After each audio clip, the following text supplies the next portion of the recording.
अलवी साहब, आप वरिष्ठ पत्रकार हैं और अगर हम बात करते हैं गुरुग्राम लोकसभा क्षेत्र के उम्मीदवारों के बारे में, इस बार जो है 4 जून बिल्कुल नज़दीक है। गुरुग्राम लोकसभा क्षेत्र से कौन बाजी मार सकता है, राज बब्बर या राव इंद्रजीत सिंह? आपके आंकड़े सर क्या कहते हैं? देखिए, मुकाबला मुझे लगता है जो अभी तक हमने लोगों से बात की है, गुड़गांव, रेवाड़ी, बावल, पटौदी मुख्तलिफ इलाकों में हमने बात की है, तब तक जो बात सामने आई है वो सभी एक अंडर करंट बता रहे हैं। तो अंडर करंट की वजह आप जानते हैं कि किसको फ़ायदा होगा उसका, ये आप भी समझ रहे हैं। मैं समझता हूँ कि मुकाबला बहुत नज़दीकी है, इस मुकाबले में कुछ भी हो सकता है।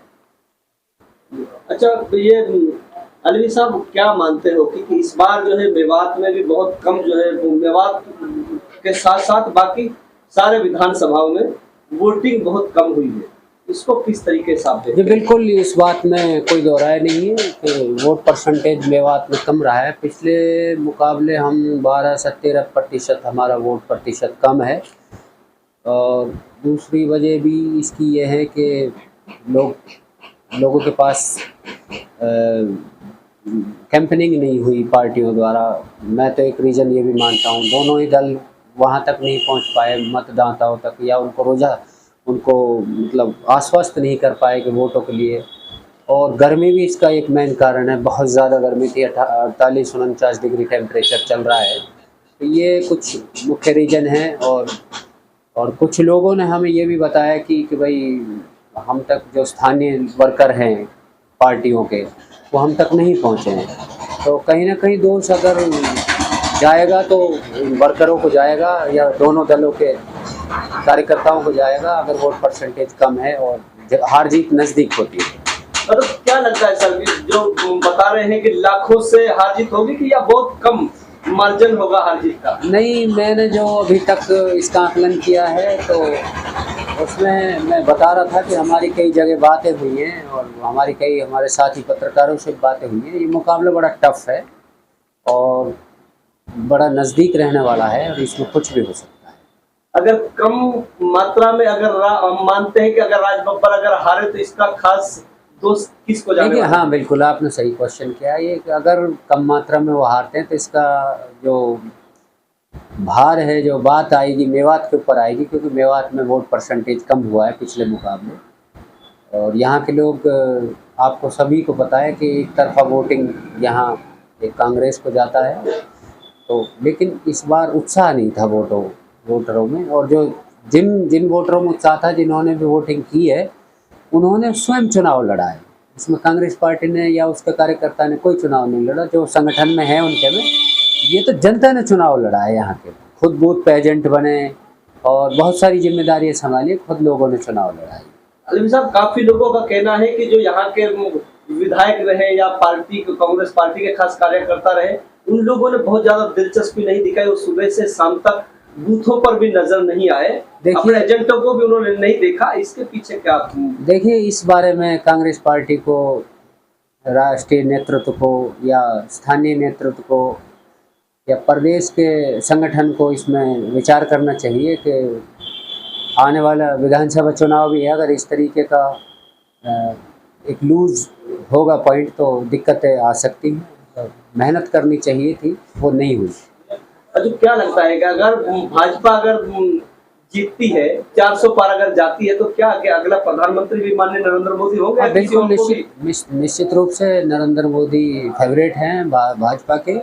अगर वो जीतते हैं तो स्वाभाविक सी बात है कि प्रधानमंत्री वही बनेंगे, अगर वो जीतते हैं तो। अगर गठबंधन की बात करें तो किसका नंबर आ सकता है? मैं गठबंधन की बात करूं तो गठबंधन, देखिए, एक राष्ट्रीय मुद्दा है। दोनों विषयों पर आपने बात की। हम ठीक है, हम मतदाता भी हैं और एक पत्रकार भी हैं, अपनी राय रख सकते हैं।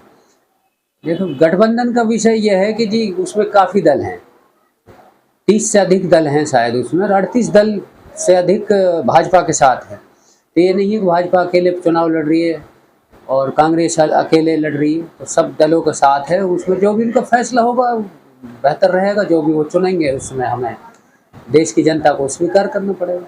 4 जून आने वाला है, लोग बम फोड़ेंगे, वो जो है कि गाजा बाजा के साथ में डीजे बजाएंगे। उस तरीके से ये खुशी होगी, चाहे वो भाजपा कार्यकर्ताओं को हो या कांग्रेस कार्यकर्ताओं को हो, तो उन लोगों को क्या कहना चाहोगे? देखिए, कार्यकर्ता जो भी किसी पार्टी या संगठन से जुड़ा हुआ है उसका खुशी मनाने का एक बनता भी है, वो उसे मनानी भी चाहिए खुशी, लेकिन एक सीमित और लिमिट दायरे में अच्छा रहता है। किसी भी दल का आदमी चुनाव जीते तो एक सीमित दायरे में रहकर अपना जश्न मनाना, एक दूसरे व्यक्ति को किसी को तकलीफ ना हो, बाजार में भीड़ ना हो, और जो चुनाव आचार संहिता के नियम हैं उनका पालन करे, प्रशासन के द्वारा बनाए गए जो भी नियम है उनके अकॉर्डिंग चले। और मैं तो यही अलवी साहब कि आप लोगों ने बहुत लंबे समय से पत्रकारिता का देखा है, पत्रकारिता में बड़ा लंबा आपका अनुभव रहा है, अच्छा आप लिखते भी हैं और अच्छा समझने की शक्ति भी आपकी अच्छी है।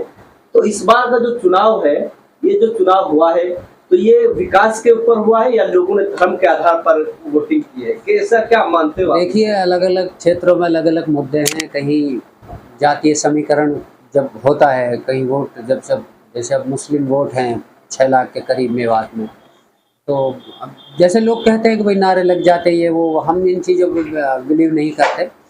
अब जातीय समीकरण की जब बातें आती है तो जब फिर विकास चीज़ें नहीं रहती, विकास कोई मायने नहीं रखता, फिर वो चुनाव फिर अलग दिशा में जाता है। वो दिशा ठीक नहीं है देश के लोकतंत्र के लिए।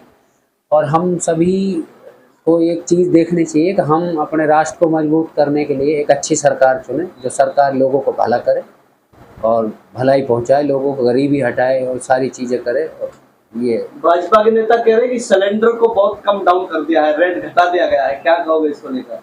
देखिए, भारतीय जनता पार्टी ने पिछले विगत 10 वर्षों में शासन जो किया है उसमें महंगाई एक मुद्दा है, बेरोजगारी एक मुद्दा है। अब ठीक है, लोग करते हैं, अब शासन चलाना उनका काम है, लेकिन वो शासन में जब आए थे तो उन्होंने तो बहुत सारी चीज़ों का दावा किया, सिलेंडर का, पेट्रोल का, रोजगार देंगे लोगों को, तो काफ़ी चीज़ें थी वो। अब वो विषय अलग है। अब लेकिन सिलेंडर को कम कर दिया है सर, कि आम लोगों की जरूरत है, तो इसको आप कैसा देख रहे हो? देखिए, सिलेंडर एक मुद्दा रहा है महंगाई का, 1100 से ऊपर का था सिलेंडर, लेकिन चुनाव नज़दीक आने के बाद वो सस्ता हुआ है। ऐसा नहीं होना चाहिए मेरे हिसाब से, गरीब लोगों पर भार नहीं पड़ना चाहिए।